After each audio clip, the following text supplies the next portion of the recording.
ولو ألقى معاذيره لا تحرك به لسانك لتعجل به إن علينا جمعه وقرآنه فإذا قرأناه فاتبع قرآنه ثم إن علينا بيانه. السلام علیکم ورحمۃ اللہ وبرکاتہ. الحمد للہ رب العالمین والصلاة والسلام علی نبینا محمد وعلی آلہ وصحبہ اجمعین ومن تبعہم بإحسان الی یوم الدین. اعوذ باللہ السمیع العلیم من الشیطان الرجیم من ہمزہ ونفخہ ونفثہ. بسم اللہ الرحمن الرحیم. وقال للذی ظن انہ ناج منہما اذکرنی عند ربک فانساہ الشیطان ذکر ربہ فلبث فی السجن بضع سنین. حضرت یوسف علیہ السلام کے واقعے میں عبرت و نصیحت کے جو پہلو ہیں ان کا بیان چل رہا تھا. حضرت یوسف علیہ السلام جیل جا چکے ہیں. جیل میں دو قیدیوں سے ان کی ملاقات ہوتی ہے. وہ دونوں قیدی اپنے خواب بیان کرتے ہیں. حضرت یوسف علیہ السلام سے اس کی تعبیر پوچھتے ہیں. حضرت یوسف علیہ السلام خوابوں کی تعبیر بتانے کو ایک موقع سمجھتے ہیں اور اس کو یوز کر کے ان کو دین کی دعوت دیتے ہیں. یہ داعیوں کے لیے ایک بڑا اچھا موقع ہوتا ہے کہ وہ دعوت کے موقعوں کی تلاش میں رہیں. جہاں آپ کو موقع ملے اسلام کی دعوت لوگوں کے سامنے رکھ دیں بلکہ مواقع پیدا کریں. جیسے ابھی افطار پارٹی کا ذکر آیا تو ایسے بہت سارے مواقع ہوتے ہیں جہاں آپ سامنے والے کو اس حال میں پاتے ہیں کہ وہ غور سے آپ کی بات سن سکتا ہے نا. خاص طور پہ یہ لوگ خود حضرت یوسف علیہ السلام کے پاس آئے تھے اور ان کو یوسف علیہ السلام سے ایک ضرورت تھی, ایک حاجت تھی.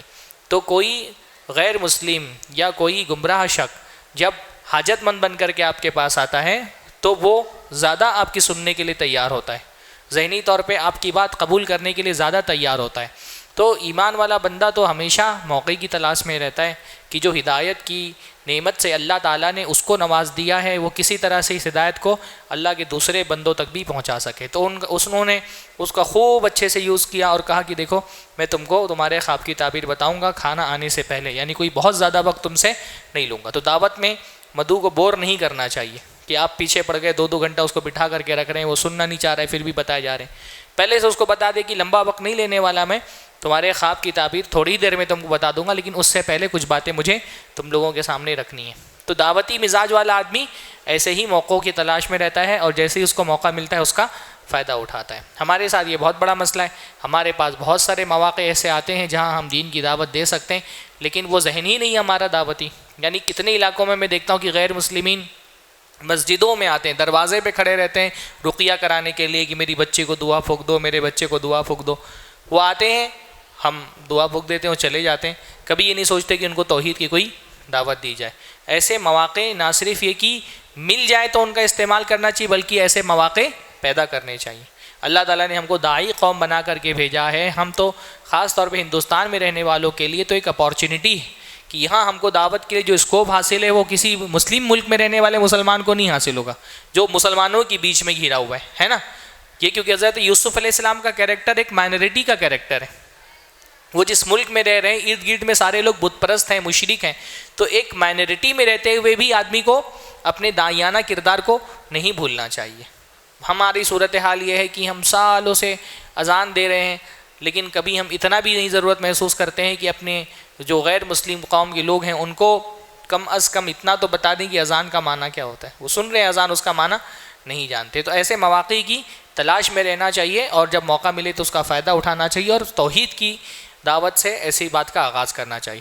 تو پہلے دعوت دی, دعوت دینے کے بعد ان کو ان کے خوابوں کی تعبیر بتائی اور اس کے بعد حضرت یوسف علیہ السلام نے اس آدمی کو جس کے بارے میں ان کا گمان تھا کہ وہ نجات پا جائے گا اور بچ جائے گا, کیونکہ یہ ظاہر سی بات ہے خواب کی تعبیر ہے نا, تو اس لیے ظن کا استعمال کیا کہ جس شخص کے بارے میں ان کا گمان تھا کہ وہ نجات پا جائے گا اور اس کو سزا نہیں ملے گی, اس سے کیا کہا, اس سے کہا کہ اپنے اذکرنی عند ربک, تمہارے رب کے پاس یا تمہارے مالک کے پاس میرا ذکر کرنا کہ یوسف ایسا ایسا بندہ ہے, اس کے ساتھ یہ ناانصافیاں ہوئی ہیں اور وہ اتنے سالوں سے بغیر کسی قصور کے جیل کی صعوبتیں سہ رہا ہے. ہاں, یہاں پہ ربک جو کہا نا, ربی کا مطلب ہوتا ہے تمہارا مالک, جو بادشاہ اس کا مالک بننے والا تھا. اس لیے علماء نے کہا رب اصلاً اللہ تعالیٰ کی صفت ہے اور رب بغیر کسی اضافت کے اللہ کے علاوہ کسی کے لیے استعمال نہیں ہو سکتا. جب صرف رب کہا جائے گا تو وہ صرف اللہ کے لیے استعمال ہوگا. البتہ رب اضافت کے ساتھ، جیسے گھر کا رب، مال کا رب، یہ غیر اللہ کے لیے بھی استعمال ہو سکتا ہے. جیسے رب البیت کہا جاتا ہے تو یہاں ربک کہہ کر کے مالک مراد لیا گیا ہے. فَأَنْسَاهُ الشَّيْطَانُ ذِكْرَ رَبِّهِ، تو شیطان نے بھلا دیا کہ وہ یوسف کا ذکر اپنے بادشاہ کے پاس، اپنے مالک کے پاس کرے. یعنی شیطان کے طریقوں میں سے ایک طریقہ یہ ہے کہ وہ ذہن سے باتوں کو نکال دیتا ہے، بھلا سکتا ہے. اللہ تعالیٰ نے جو اختیارات شیطان کو انسانوں پر دیے اس میں سے کیا ہے؟ اس کو اللہ تعالیٰ نے یہ اختیار دیا ہے کہ چیزوں کو بھلا سکتا ہے. تو اس نے بھلوا دیا حضرت یوسف علیہ السلام کا ذکر کرنا. اور ایک واقعے میں شیطان نے کسی کو کچھ بھلوا دیا تھا، قرآن مجید میں آیا ہے. کہاں پر؟ ہاں، یوشع بن نون جب حضرت موسیٰ کے ساتھ گئے تھے خضر سے ملنے کے لیے، اور وہ مچھلی نکل کر کے ان کی کیتلی سے پانی میں کود گئی تھی، تو حضرت موسیٰ علیہ السلام سو رہے تھے. جب وہ جاگے تو یوشع بن نون ذکر کرنا بھول گئے. جب حضرت یوسف علیہ السلام نے فرمایا کہ آتینا غداءنا لقد لقینا من سفرنا ھذا نصبا، ہاں ہم تو بہت تھک گئے ہیں، جو ناشتہ ہے وہ لے کر کے آؤ. تو یوشع بن نون نے کہا کہ وہ تو مچھلی وہاں پر پانی میں کود گئی تھی. ہاں، وما انسانی ہو الا الشیطان ان اذکرہ، اور شیطان ہے جس نے مجھے آپ کو یاد دلانا اس کو بھلوا دیا. تو شیطان اتنا اختیار رکھتا ہے کہ کبھی کبھی وہ بھلوا دیتا ہے، عبادتیں بھلوا دیتا ہے، نماز انسان پڑھنا بھول جاتا ہے. یہ شیطان ہے.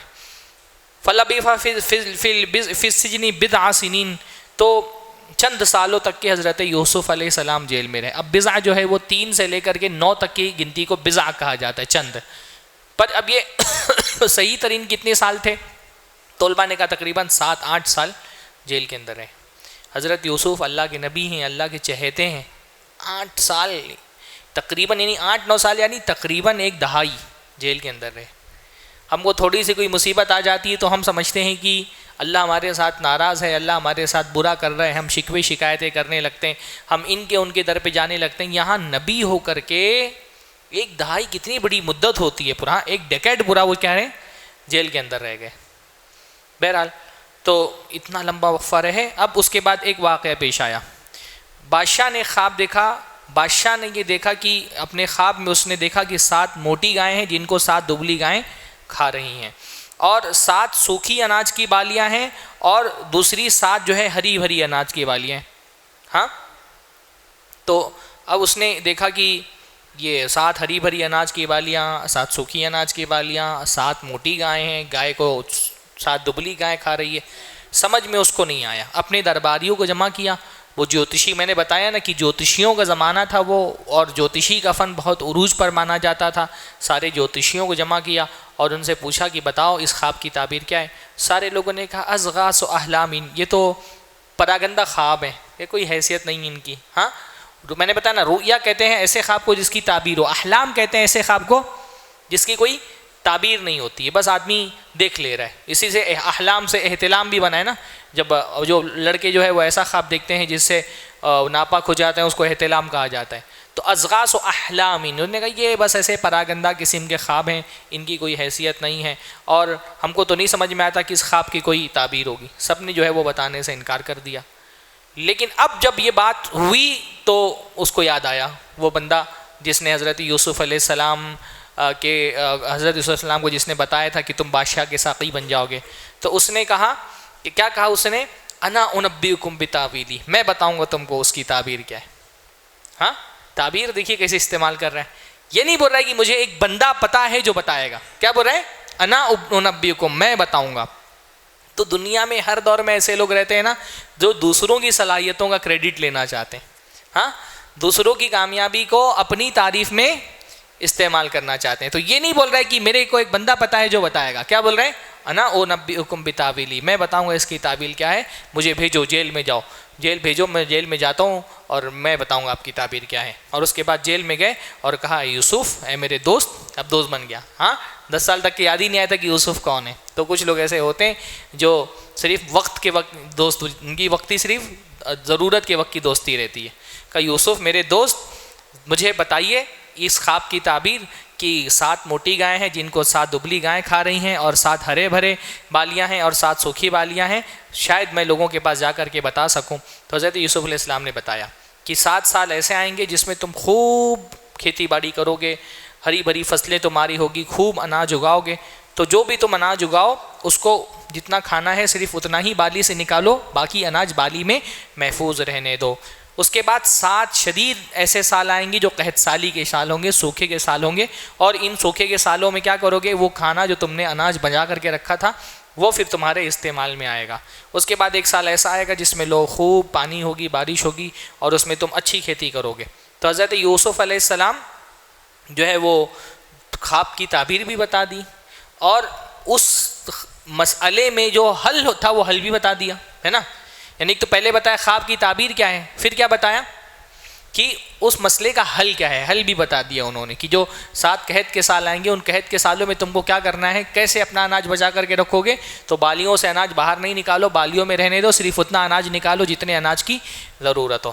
اچھا 1 سال جو بتایا کہ اس کے بعد 1 سال آئے گا جس میں خوب بارش ہوگی، یہ تو خواب میں نہیں دیکھا تھا نا بادشاہ نے، لیکن ان کی فراست تھی کہ اگر 7 سال اللہ تعالیٰ نے دکھایا ہے کہ بارش نہیں ہوگی تو اس کے بعد والے سال میں بارش ہوگی، تو کہا اس کے بعد والا جو سال آئے گا اس میں خوب بارش ہوگی اور خوب تم نچوڑو گے رس اور خوب اناج تمہارا اگے گا۔ جب ساقی نے جا کر کے یہ خبر بادشاہ کو سنائی، بادشاہ بہت خوش ہوا۔ اچھا یہ بات میں نے شروع میں کہہ دی تھی، قرآن مجید یہ مصر کا قصہ بیان ہو رہا ہے نا، پر قرآن مجید مصر کے بادشاہ کو فرعون نہیں کہہ رہا، حالانکہ نارملی آپ دیکھیں گے مصر کے بادشاہ کو فرعون کہا جاتا ہے۔ خود قرآن مجید میں حضرت موسیٰ علیہ السلام کا واقعہ جہاں بیان ہوا ہے وہاں ملک نہیں کہا گیا، فرعون کہا گیا ہے۔ بعد میں جب تاریخی تحقیقات ہوئی تو یہ بات پتہ چلی کہ یہ جو بادشاہ تھا یہ قبطی خاندان کا نہیں تھا، جبکہ فرعون ایک قبطی خاندان جو تھا نا، جو مصر کا اپنا خاندان تھا، وہاں کے بادشاہ کا لقب فرعون ہوا کرتا تھا۔ اور یہ جو بادشاہ تھا یہ ہیکسوس کنگ جو ہیں، یہ چرواہے بادشاہوں کے نام سے آنے جاتے تھے، یہ خود شام سے آ کر کے کچھ سالوں تقریباً 100 سال تک ان کی حکومت رہی تھی، اور اسی درمیان میں انہوں نے فرعون کو تخت سے ہٹا کر کے قبطی خاندان کو اقتدار ختم ان کا کر کے خود اقتدار پہ قبضہ کر لیا تھا۔ اور اس کی وجہ تھی کہ یوسف علیہ السلام ان کے زیادہ قریبی ہو گئے، کیونکہ یوسف علیہ السلام بھی اصلاً کہاں کے تھے، شام کے تھے، اور یہ لوگ بھی جو تھے بادشاہ یہ اصلاً شام سے ہجرت کر کے وہاں سے آ کر کے مصر پر قابض ہو گئے تھے۔ تو بہرحال بادشاہ نے کہا کہ جاؤ اس کو لے کر کے آؤ۔ ہاں جی جو بندہ جس نے تم کو، اب بادشاہ کو سمجھ میں آ گیا کہ بالکل خواب ایک دم پرفیکٹ بیان ہوا ہے اور تعبیر جو ہے وہ خوابوں سے بالکل پرفیکٹ میچ کر رہی ہے، تو کہا جاؤ اس کو لے کر کے آؤ۔ تو جب پیغامبر گیا اور حضرت یوسف علیہ السلام کو بلایا اور کہا کہ چلو بادشاہ نے تم کو طلب کیا ہے، تو انہوں نے کہا نہیں میں ایسے نہیں جاؤں گا۔ انہوں نے کہا ما بال النسوۃ اللتی قطعن ایدیہن، ذرا پہلے ان عورتوں کو حاضر کرو جنہوں نے اپنے ہاتھ کاٹ دیے تھے، اور ان سے پوچھو حقیقت امر کیا ہے۔ یعنی یہ صبر جمیل کا بہت اعلیٰ درجہ، اتنا اعلیٰ درجہ ہے، اللہ کے نبی صلی اللہ علیہ وسلم فرما رہے ہیں کہ اگر میں بھی 8-10 سال تک کے اتنے سالوں تک جتنے سال یوسف جیل میں تھے، اگر اتنے سال میں جیل میں رہا ہوتا اور مجھے بادشاہ کا پیغامبر آ کے بولتا کہ چلو تم کو بادشاہ بلا رہے ہیں، میں بھی نکل کے چلے جاتا، میں انتظار نہیں کرتا۔ پر یوسف علیہ السلام کی کردار کی عمدگی تھی کہ وہ ایک الزام جس کے تحت ان کو جیل میں ڈال دیا گیا تھا، اس الزام کو سر پر لے کر کے وہ گھر سے جیل سے باہر نہیں آنا چاہتے تھے۔ تو انہوں نے کہا پہلے ان عورتوں کو بلاؤ، اور عورتوں کو بلا کر کے ان سے معلوم کرو کہ انہوں نے اپنے ہاتھ جو کاٹ لیے تھے مسئلہ کیا تھا، بے شک میرا رب ان کی سازش سے واقف ہے۔ تو اب جب حضرت یہ بات کہی تو بادشاہ نے عورتوں کو جمع کیا اور ان سے پوچھا کہ کیا تمہارا تجربہ ہے اور تم لوگوں نے یوسف کو رجھانے کی کوشش کی تھی؟ تو انہوں نے کہا حاشا للہ ما علمنا علیہ من سوء، اللہ رب العالمین کی پناہ، اللہ رب العالمین کے لیے حاشا للہ، ہم نے تو اس کے اندر کوئی بھی برائی نہیں دیکھی۔ ہاں اور امرات جب جو ہاتھ کاٹنے والی عورتیں تھیں، کیونکہ ان کے سامنے پوری بات ہوئی تھی نا، اور اس عزیز مصر کی بیوی نے کھل کر کے اعتراف کیا تھا کہ میں نے اس کو بہکانے کی کوشش کی، فاستعصم، تو اس نے اپنے آپ کو بچا لیا، اور جو میں اس سے کہہ رہی ہوں اگر نہیں کرے گا تو میں اس کو جیل میں ڈال دوں گی۔ تو یہ اعتراف عزیز مصر کی بیوی نے سب کے سامنے کیا تھا، تو سب کو پتا تھا کہ وہ کیریکٹر کیسا ہے۔ تو جب انہوں نے گواہی دی تو عزیز مصر کی بیوی نے بھی گواہی دی، اور اس نے کہا الآن حس حس الحق، اب جو ہے حق واضح ہو گیا، میں ہی نے اس کو بہکانے کی کوشش کی تھی، وہ سچ بول رہا ہے۔ اور ذالک لیعلم انی لم اخنہ بالغیب وان اللہ لا یہدی کید الخائنین، ایسا اس لیے ہے تاکہ اس کو یہ پتہ چل جائے کہ میں نے غائبانہ طور پہ اس کے ساتھ خیانت نہیں کی ہے۔ اب یہ کس نے کہا، اس کے بارے میں مفسرین کی دونوں قول ہیں۔ ایک قول تو یہ ہے کہ یہ امرات العزیز ہی کا قول ہے، عزیز مصر کی بیوی کا، کہ میں اپنے شوہر کو بتانا چاہ رہی ہوں کہ ٹھیک ہے میں نے بہکانے کی کوشش کی تھی لیکن صریح خیانت نہیں کی تھی، وہ یوسف اپنے آپ کو بچا لے گیا تھا۔ اور دوسرا قول ہے کہ یوسف علیہ السلام کا قول ہے کہ یوسف علیہ السلام نے کہا تھا کہ میں نے جو ہے وہ میں اب یہ گواہی اس لیے دلائی تاکہ عزیز مصر کو پتہ چل جائے کہ میں نے اس کے ساتھ کوئی خیانت نہیں کی تھی. وما ابرئ نفسی، اور میں نے اپنے نفس کو بری نہیں کرتا یعنی کرتی. یہ دونوں کا قول ہو سکتا ہے، یوسف علیہ السلام کا بھی قول ہو سکتا ہے اور حضرت عزیز مصر کی بیوی کا بھی قول ہو سکتا ہے کہ میں یہ نہیں کہتا کہ میں بہت پاک صاف ہوں اور اپنی نفس کے برات کا اظہار میں نہیں کر رہا. ان النفس لامارۃ بالسوء، بے شک نفس جو ہے وہ تو برائی کا حکم دینے والی ہے. اسی بنیاد پر علماء نے کہا کہ نفس جو ہے وہ 3 طرح کی ہوتی ہے. ایک نفس امارہ، امارہ جو کہا جاتا ہے وہ اسی نفس سے، امارہ امر سے بنائے، امر کا مطلب ہوتا ہے حکم دینا، امارہ حکم دینے والی، امارۃ بالسوء برائی کا حکم دینے والی. تو انسان کی ایک نفس وہ ہے جو اس کو برائی کا حکم دیتی ہے. اور دوسری نفس کون سی ہے؟ نفس لوامہ، وہ نفس جو گناہ کرنے پر انسان کو برا بھلا کہتی ہے، ملامت کرتی ہے نا. انسان جب کوئی غلطی کرتا ہے اندر سے جو اس کا ضمیر اس کو جھنجھوڑتا ہے اور کچوکے لگاتا ہے، اس ضمیر اور نفس کو کیا کہتے ہیں؟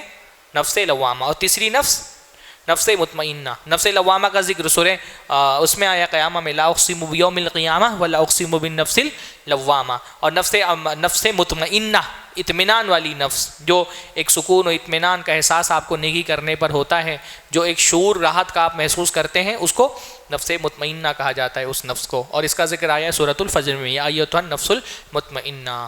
تو الا من رحم ربی، نفس تو برائی کا حکم ہی دینے والی ہے پر میرا رب جس پر رحم کر دے. یعنی گناہ سے بچنے کے لیے بھی اللہ کی رحمت ضروری ہے. اس لیے بندہ گناہوں کے معاملے میں بھی اپنے تقوی پر نہیں بلکہ اللہ تعالیٰ کی رحمت پر اس کو بھروسہ کرنا چاہیے، ہے نا.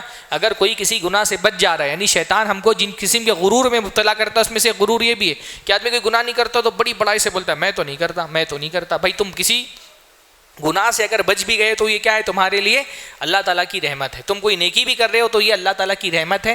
تو اللہ کی رحمت میں اللہ کا شکر ادا کرنا چاہیے، کسی نیکی پر یا کسی گناہ کے چھوڑ دینے پر غرور نہیں کرنا چاہیے. تو بادشاہ نے جب یہ دیکھا تو بادشاہ سمجھ گیا کہ بھائی یہ بڑا اعلیٰ کردار کا بندہ ہے. یعنی ایک تو اس نے غلطی نہیں کی، غلطی نہیں کرنے کے باوجود اتنے سالوں سے جیل کی صعوبتیں برداشت کر رہا ہے صبر کے ساتھ میں. پھر یہ کہ میں اس کو بلا رہا ہوں پھر بھی یہ بجائے اس کے کہ میری دعوت پر جیل سے نکل آئے، یہ اپنی نفس کی پاکیزگی ثبوت پہلے دے رہا ہے. پھر یہ خود بہت بڑی بات ہے کہ پورے مصر کی عورتیں اس کے پیچھے پڑی ہوئی تھی اور اس نے اپنے آپ کو بچا لیا. تو کیریکٹر کی خوبی جب حضرت یوسف علیہ السلام کی سامنے آئی تو اس نے کہا استخلصہ لنفسی، میں اس کو اپنا بہت قریبی بنا لوں گا. استخلصہ میں مبالغے کا صیغہ ہے نا، الف سین تا سب مبالغے کا صیغہ آیا ہے. تو میں اس کو اپنا بہت قریبی بنا لوں گا. اور بلایا اور کہا آج سے تم ہمارے پاس رہو گے اور ہمارے حفاظت کرنے والی بھی ہو، اور یہ کہا کہ تم بھروسے مند بھی ہو اور امانت دار بھی ہو. تو کہا میں اب تم کو اپنا قریبی بنا لیتا ہوں اور تم میرے قریبی رہو گے. ہمارے ہاں تمہاری قدر و منزل لدینا مکین امین، تو تمہاری قدر و منزلت ہمارے یہاں بہت ہے.